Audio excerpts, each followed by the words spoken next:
Everyone, how you doing?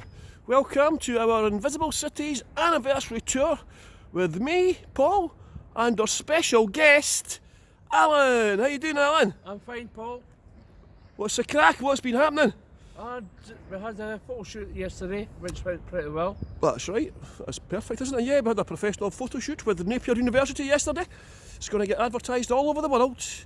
And what do you do with Invisible Cities, Alan? And how long have you been involved with us? I've been involved 4 years and I'm a tour marshal. And a tour marshal, that's quite an important role as well, because not everyone becomes a tour guide. We've got people working in different areas. And so what do you actually do then, Alan? If anybody stays at a hotel, they have a conference, and if they book our tours, I'll go and pick up the parties and take them to the tour guides. That's right, so you make, because Edinburgh's quite a busy city sometimes in the summer. It can be quite dangerous. And so you make sure they arrive safe and sound. Yes. In Edinburgh. And we're here today in the Greyfriars graveyard. Yes, we are. And what's so special about this graveyard, Alan? It's got lots of... There's a lot of history to it. Greyfriars Bobby, the Covenanters prison. Covenanters prison, yep. And Harry Potter tours. Oh yeah, Harry Potter. There's some Harry Potter characters. We're not going to go too far into the Harry Potter characters today. You need to join my Harry Potter tour for that. But yes, some of the Harry Potter characters are in here. Some people believe the school through here is in fact Hogwarts as well.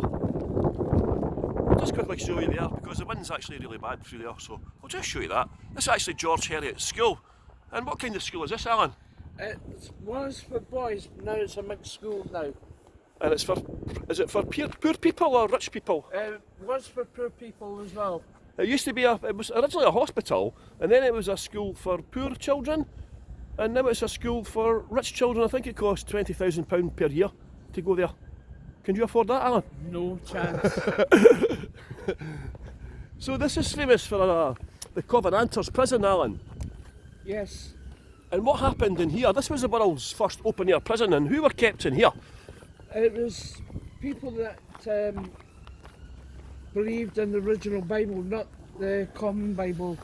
Yeah, it was a big religious... Scotland in the 17th century, after the Protestant Reformation was split, and King Charles II of Britain tried to say that he was a divine ruler of the Church of Scotland, like he was in England. However, the Scottish Protestants believe that who can only be the leader of the church? Jesus himself. And so that led to decades of fighting, and it culminated in a battle on Boswell Bridge in 1679. And the prisoners were held in here. What were the conditions like, Alan? Poorly. No water, no heating, it was open ground. There was nothing there to protect them at all, was there? None at all. Hundreds died. Hundreds were executed. Who was the guy in charge? He was a really nasty person, wasn't he? General George Baldy Mackenzie. Mackenzie. Yeah, a very nasty man, and he committed lots of crimes against the people. He tortured them and executed them. And then the remaining 600 that were left alive were taken and shipped off to the colonies. Unfortunately, on the way there, the boat crashed and the remaining 600 were killed. And look here, see how the gate is padlocked up here? There's a particular reason for that. Because George Mackenzie, Bloody Mackenzie, he was actually buried here. And they believed he might have been responsible for killing up to 12,000 Covenanters. And look how close, they've put him just here, in this so-called black mausoleum here. And look how close he is to where he committed some of his horrific crimes against humanity. And what happened in here, Alan? There was a homeless person looking for shelter, and what happened? He actually got in and he fell downstairs and landed on top of skeletons. On top of lots of bones and bodies, rotten bodies. The poor man must have been terrified. It was pitch black at night.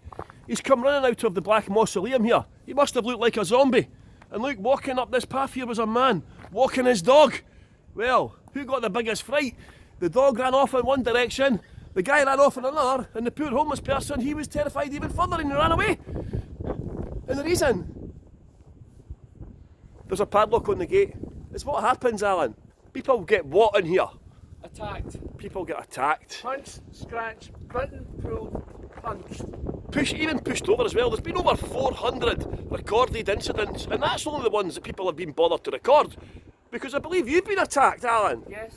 Yes. Been scratched as well, twice. And so there's a special rhyme we can do to try and raise the spirit of bloody Mackenzie. And I done this last night in the pitch black, and you never got me. But you never know, it can happen at any time. Mackenzie! Mackenzie! Come out if you dare! Draw the snake and lift the bar. That's me basically telling him to lift the lock, unlock the door, and come out. And I'm still here. And I'm still here. Say hello, Alan. You never came out and got us. Whee! We're safe today. Yes, we are. It's also famous for body snatchers in here as well. You'll see these little cages over here. And they're called Mort Safes. And that was to protect people from stealing dead bodies, which were needed for medical science. And that led to a serial killer, a pair of serial killers called who? Burke and Hare. Burke and Hare. William Burke and William Hare. They killed 16 people in a 10-month period. They never snatched anybody. And that led to them, one of them got executed. Yes. He got publicly dissected. Yes. And the skeleton's still on show. And we've been, were you there? Did you go and see it, Alan? Yes, I did. We went to see it, didn't we? We went to see Burke.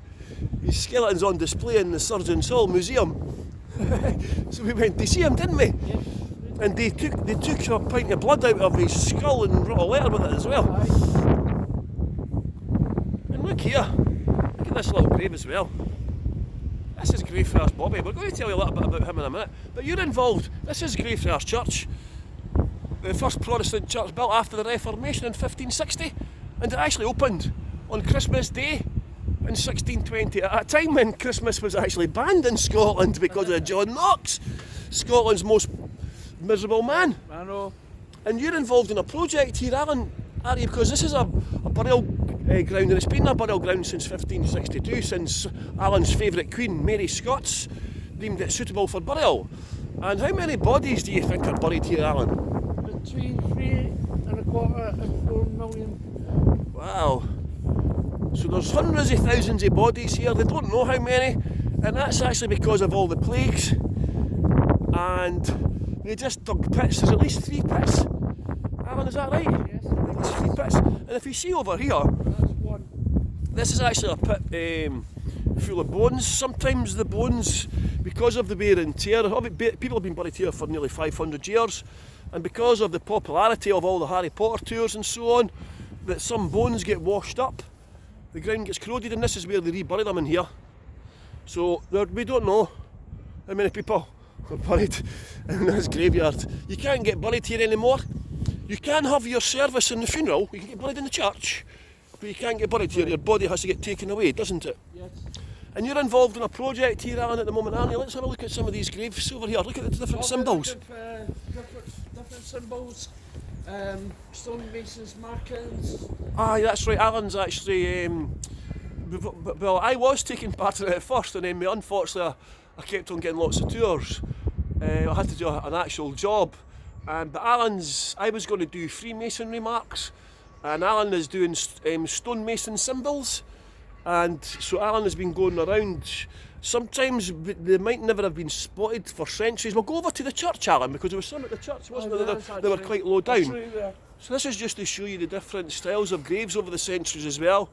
The oldest part is actually over here. There used to be a monastery here run by the Greyfriars, the monks of St Francis of Assisi. But unfortunately, after the Protestant Reformation in 1560, the monks were forced to leave. And they'd been here since 1472. And actually some of these beds date back over 500 years, and they're actually still maintained today. The minister of the Greyfriars is a Protestant minister, but he was inspired by the Catholic St Francis of Assisi to set up the Greyfriars Community Project, Alan. Aye. And that is an organisation, a social enterprise, similar to Invisible Cities. They don't train people to become tour guides, but they work with homeless and vulnerable people around Edinburgh and beyond. And they're actually involved in this project as well. And you can see here. Stonemasons markings. You see that there? There's another one here. Individual markings by the stonemasons, see here? There's another two here. Yeah.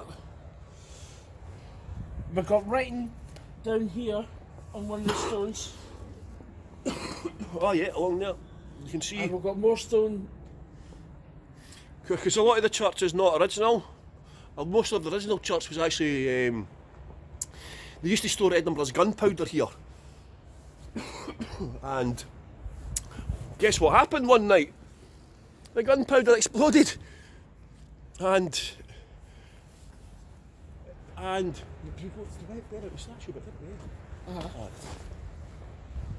part of the church was lost, and then a fire damaged what was left of the church. So most of what you see in the church is not original. There are some parts up here that will show them a dancing skeleton, Alan. So some of these arches are original here, aren't they, Alan? Yes, they are. This is original here. Some of the stonework up here, but you can see how it's all been with the fresh sandstone there as well. But this is a dancing skeleton. It looks like he's having a good old party to himself, doesn't he? Sure does. What's he up to? He's got a book in one hand, it could be the Bible, and a scythe. A scythe? Scythe. A scythe in that hand, see there? So it's all symbolic as well. It's like ripping. Obviously you've got the skull and crossbones. That just tells you that everyone ends up dead. Then you've got the coffin for the grave diggers.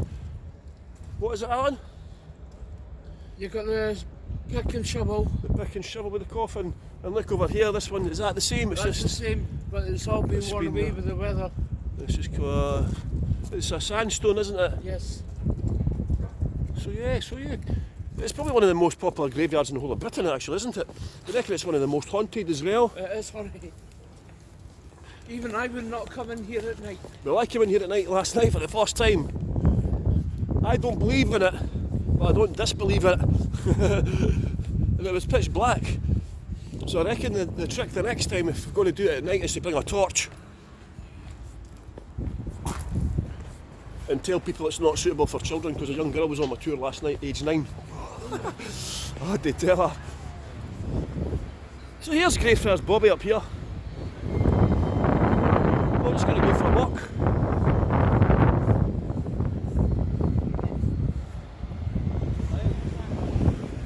So here we are. Greyfriars Bobby. Hello pal. How you doing? And who was Greyfriars Bobby?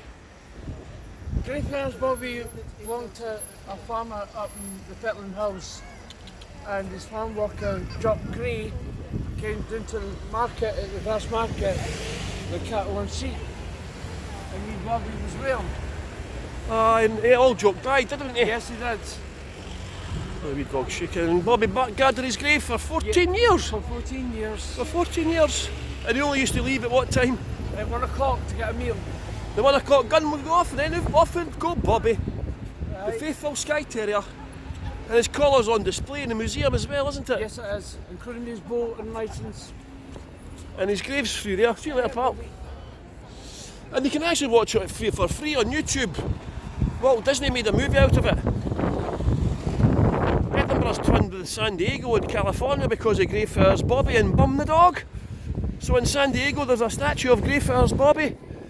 And in Edinburgh we've also got a statue of Bum the dog in St Cuthbert's graveyard. It's actually just been moved. It used to be in Princess Street Gardens, but they've just moved it to St Cuthbert's Church for some reason. I don't know why. I think it should be in a more prominent position than that myself. That is a very visited graveyard as well, actually. Thomas Dickinson is buried there. Confessions of an English Opium Eater. And he actually went, Alan, you know how the Abbey Strand at the bottom of the Royal Mile, and it used to be the sanctuary for debtors. At the bottom of the Royal Mile there was an area, if you owed debt to somebody, you could, if you went to this area, to the monks, and they couldn't get you, and the monks tried to help you escape, and that's where Thomas Dickinson ended up. But look here, look at this, on this site in 1897, nothing happened. Isn't that mad? I wonder who put that up. Do you think it was just a shop owner having a laugh? Aye, I think it is, Paul. And this street's called Candlemakers Row. What happened here, Alan? What did they used to make here? Candles. Candles, look at that. I've just noticed that's called Merchant Street. And I'm assuming that's called Merchant Street because they look like merchant houses. They are. Yeah, I've just noticed that, man. There used to be a furniture shop. Look at that, look at the ghost signage up there, everyone. They call that ghost signage here at Harvey's Furniture Store. And you see the boarded up windows. We spoke briefly about Harry Potter earlier on, and that's where Joanne Rowland used to sit at the back window and write Harry Potter. And then she would go for a walk into the graveyard. And that's where she got some of the inspiration for some of the characters. And they just got... Just want to find the window, everyone.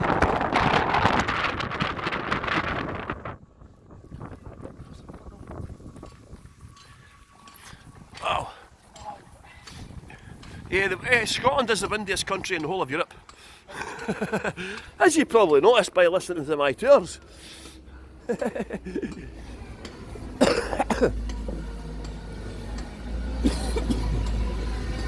And along here is called Little Ireland as well. We're just going down into the Grass Market area. And it's called Little Ireland. Oh, here's the Grass Market project. Oh, they've not done very much. You serious? This is the Grass Market Security project I spoke about earlier.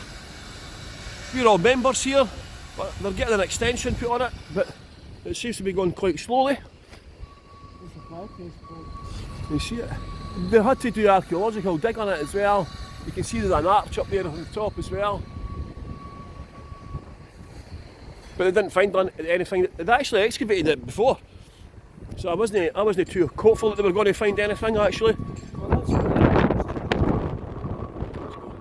So we're just going into the Grass Market area. And it's called the Grass Market because they used to sell animals here and they kept them in pens.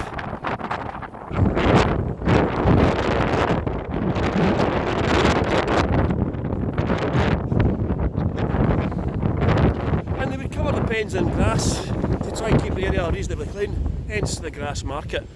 No, you can't buy marijuana here. As somebody previously asked me, oh, can you buy marijuana at the Grass Market? I says no. So this is Victoria Street here, named after Queen Victoria, the world's largest ever drugs trafficker. She sold more drugs than Pablo Escobar. And it's also called the West Bow. There's a very famous wizard, the Wizard of West Bow. And he was a very religious man, Major Thomas Weir. And he started to confess to all sorts of crimes, including fornicating with the devil. And his sister.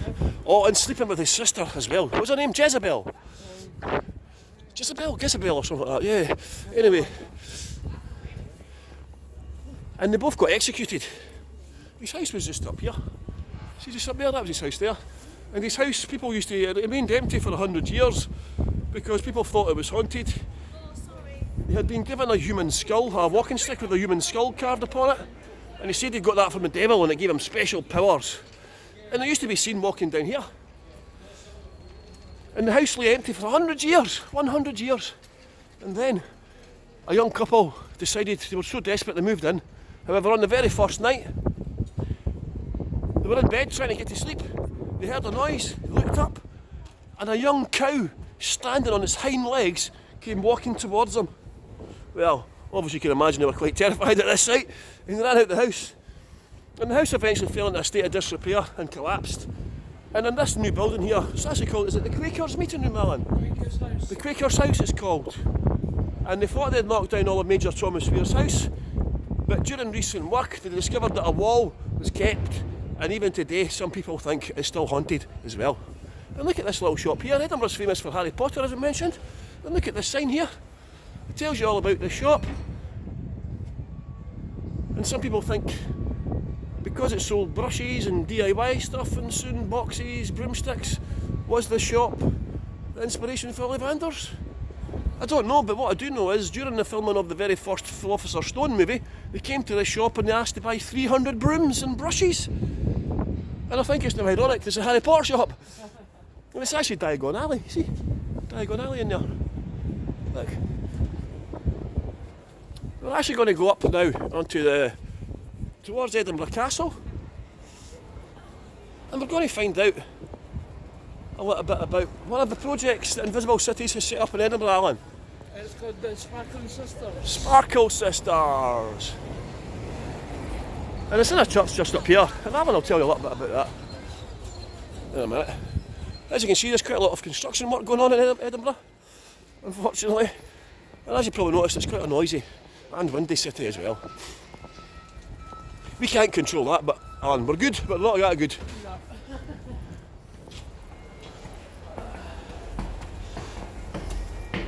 Oh, I can hear the bagpipes as well. Aye, right, so that's where we heard them all. We heard the bagpipes in that graveyard. Yep. Wow, it shows you how far noise can travel, eh? Yes, they can.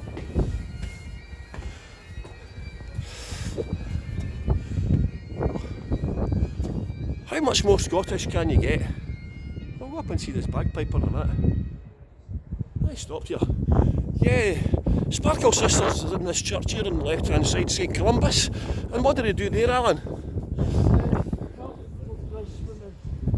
They get their hair done, They get pampered. pampered.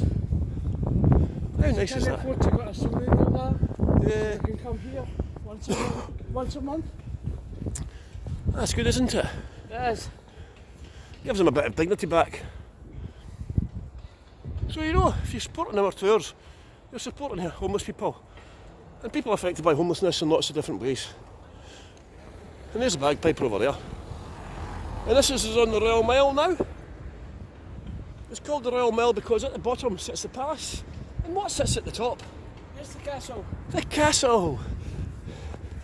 The most seized upon castle in the whole of Europe. I'll just keep quiet for a minute.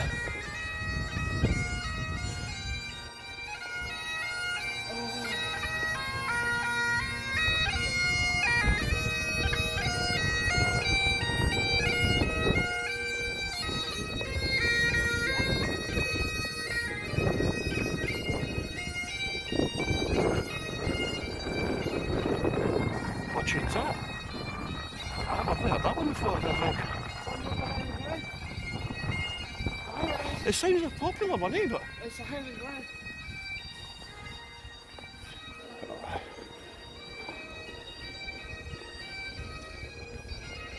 That is a Highland Grand.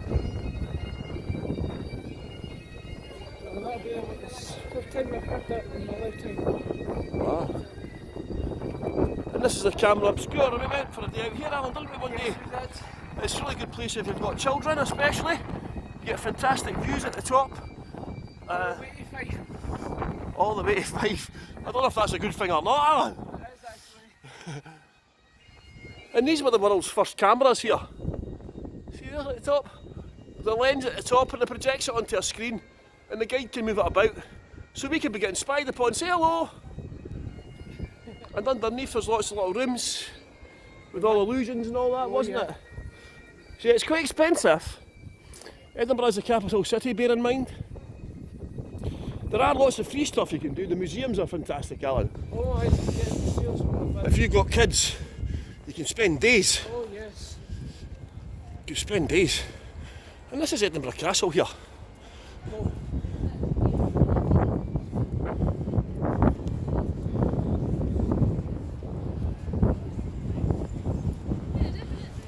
Hi, pal. Edinburgh Castle. Here we are. In the Get this. parade. Ah, what normally gets held here, Alan, in August time?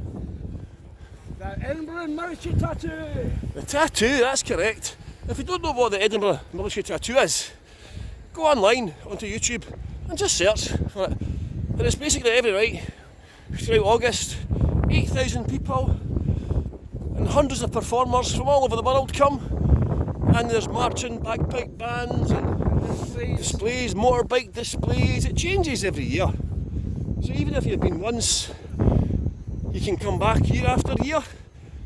My English granny and my English uncle used to come up every year. They used to love it. I've only ever been once, so I didn't like it too much. Did you like it, Alan? Yes, I did. Did you like it? Oh, aye. We might get free tickets this year. Sometimes we get free tickets because of the trial night. Aye. You get a trial night. Oh, look at our first seat. We'll just quickly show you this. There she is. Upper seat. Petland Hills. Edinburgh's built on 7 hills, just like Rome and Sheffield. And we've just come from over here. Remember, we were just over at the graveyard over here? Aye. So we've walked all the way up here. It's not too far. But that's roughly how big Edinburgh was. Edinburgh wasn't much bigger than that. And you see the volcano here? I've actually climbed up this 3 times in the last fortnight. I was up there yesterday actually. It's 251 metres, it's the highest point in Edinburgh. And there used to be a fort up the top as well. And believe it or not, they quarried it. Four. They actually quarried that, so when you walk about London, Westminster and so on, if you look down at the paving slabs, there's a good chance they were taken from there. This is called the Old Town area. Edinburgh's split into 2 main areas. And if you look at the castle here, the castle is also sitting on top of a volcano. And what I find is bizarre, you know, our first seat, some of the lava that you're walking up actually came from here. I only found this out recently. Some of the lava up our first seat came from here. And I'm not trying to be funny, look how far apart they are. Look, I don't know if you can get an idea how far away they are. These were actually attached to the equator when they erupted 350 million years ago. Well, that's a Blackford Hill there. Scotland used to be attached to the equator. And that's Blackford Hill, that's one of the hills as well. You've got Christopher Hill, with Castorphin Hill, Colin Hill, Arthur Seat, Castorphin, Pentlands, yeah. Edinburgh is built on 7 hills. And you can do a 7-hill challenge actually, can't you? You can walk the 7 hills in a day, can't you? Oh yes. A lot of people do that for charity and so on. Oh, aye. But we're just going to go a little bit closer to the castle. And as I said earlier, oh no, that was a different tour.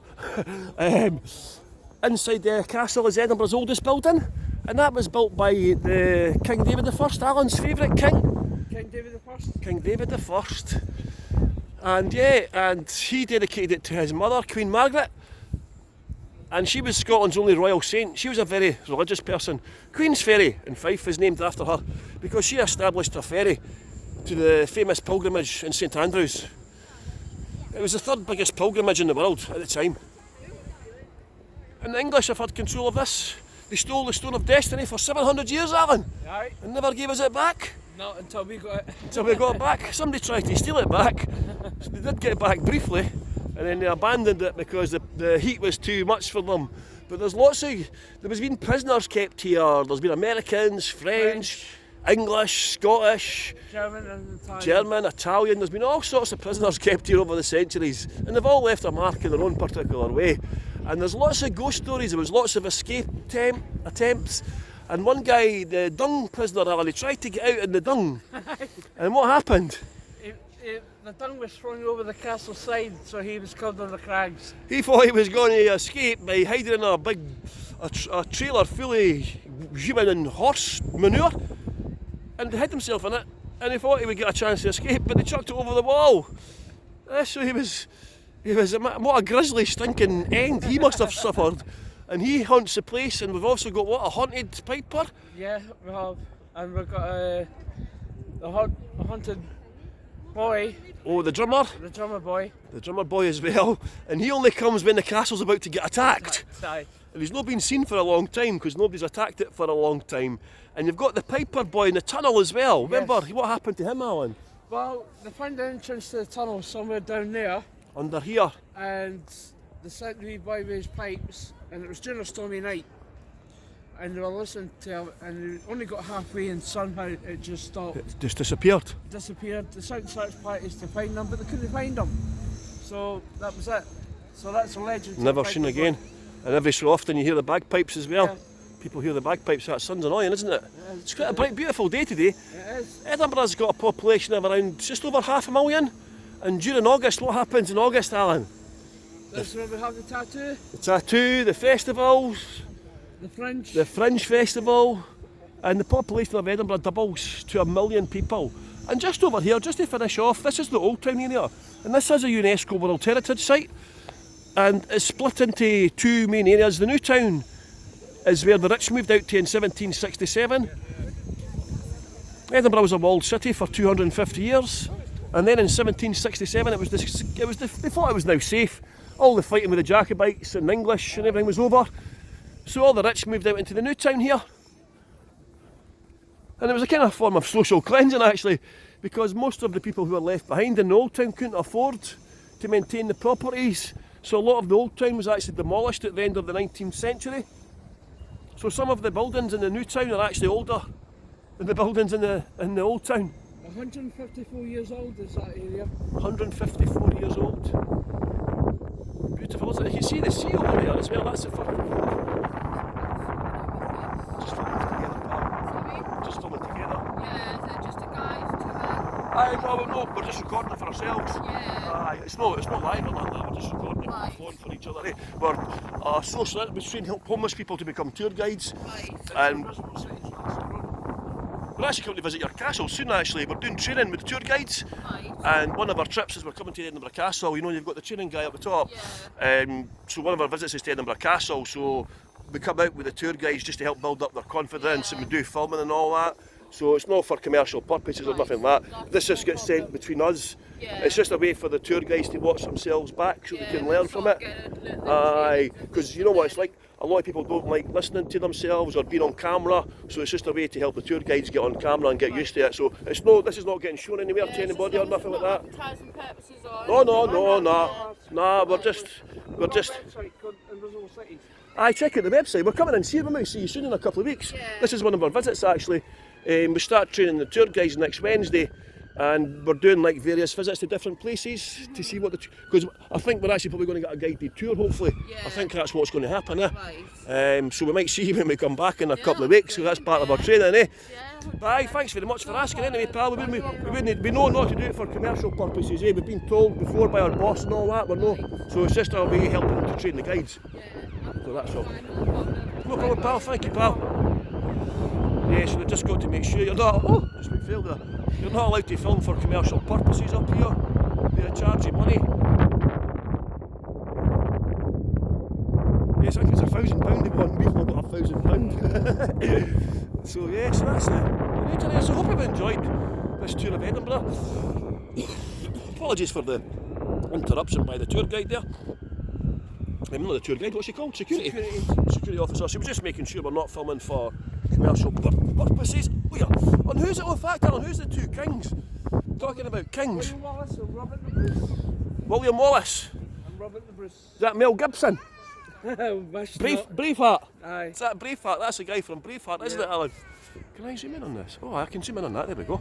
I've zoomed right in on there. So he's the person on the right here. That's William Wallace. Braveheart fame. And on the left-hand side is one of Scotland's greatest warrior kings. Wallace wasn't a king of Scotland. He was the leader, the great defender Aye, great defender. of Scotland. He was never a king. He wasn't nobility, but Robert the Bruce is on the left, the statue on the left-hand side. He's the guy who actually defeated the English at Bannockburn in 1314. And he actually sent his nephew, Thomas Randolph, to take back the castle from the English in 1314. And they knew a secret way in, because one of their party used to live inside the castle, and they knew a secret way. He used to sneak out to see his girlfriend in the old town, and he knew a secret way in. So under the cover of darkness, they sneaked in and took back the castle from the English. Yep. And Robert the Bruce ordered the castle to be destroyed. The Scots destroyed their own castle, and that was just a way of making sure the castle didn't fall into the English hands again. But he didn't destroy the chapel, did he? No, He didn't dare destroy the chapel. So you can still get married in the chapel today, Alan, can't you? You can get married in it. as well. You can marry and You christened. can get christened there. I think the military have the first option on it because it's still partly a military barracks as well, isn't it?